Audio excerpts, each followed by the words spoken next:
Le premier signe, il ne demande jamais pardon à sa femme. Un homme qui ne demande pas pardon à sa femme, c'est un orgueilleux.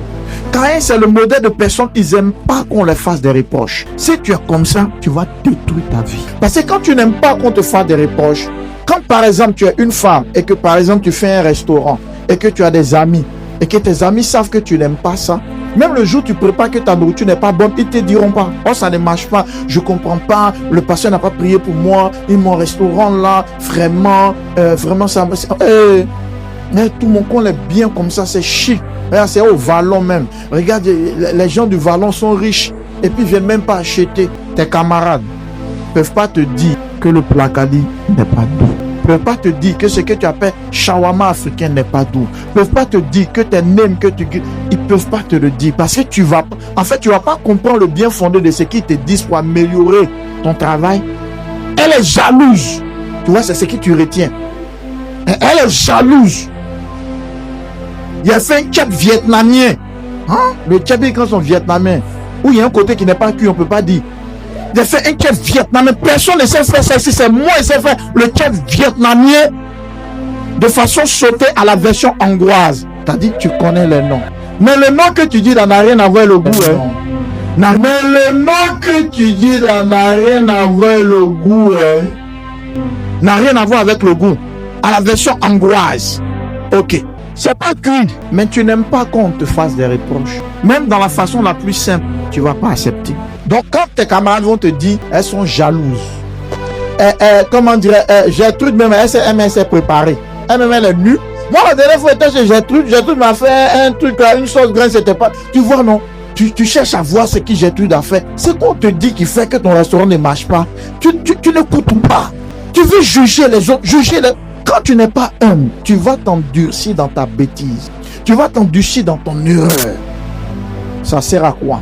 De donner une ordonnance à quelqu'un dont il ne va jamais payer les médicaments. Et il se plaint toujours. Mon corps me gratte. Quand il me lave là, mon corps me gratte. On dit prends ça. Prends ça. Non, ça c'est très bon. Ça c'est un truc en dermatologie. Tu finis d'écrire, tu expliques. La posologie, tu mets dans le chaud, tu mets dans ton... Tu changes la serviette. Quand tu finis, tu n'utilises pas. Et puis après encore il vient. Mon corps me gratte. Comment un changement peut se produire quand le conseil qui doit produire le changement n'est pas appliqué? Comment la vie de Caïn pouvait changer quand, au moment où Dieu lui parlait, Caïn n'était même pas fichu d'écouter et d'obéir à ce que le Seigneur lui disait. Il y a des gens qui ont reçu seulement à cause d'un conseil qu'ils ont écouté. À cause du fait qu'ils ont accepté une réprimande, mais avec humilité. Souvent, il y a des entreprises qui tombent comme ça parce que le patron ne peut pas lui parler. On l'entreprise pourrait... Souvent, même c'est un planton même. Patron, on encadre. Patron, qu'on fasse ça. Patron. Le patron et l'entreprise en train de tomber, on ne peut pas parler. Oh, le seul problème est simple.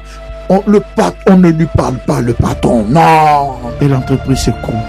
Non, les gens ont combattu mon entreprise. Et puis souvent, on va aller chercher d'autres pasteurs. Non, pasteur vient bénir l'entreprise. Pendant qu'il y a des employés qui sont dans l'entreprise, ils savent que même quand le pasteur même vient bénir, ils sont en train de rire.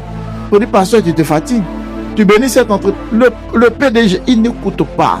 Caïn, si tu agis bien, ça veut dire que on peut tous commettre des erreurs. Mais même les erreurs qu'on commet, il faudrait qu'on écoute quand Dieu nous dit le mal est fait.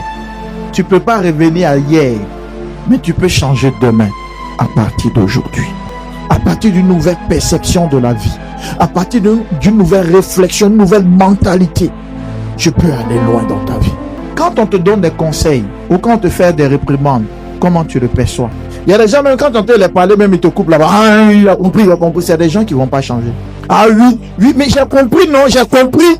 Ça, c'est le comportement des gens qui ne vont pas changer. Parce que quand tu lui parles, ça l'énerve. Mais généralement, ces personnes-là, c'est eux qui aiment donner conseil aux gens.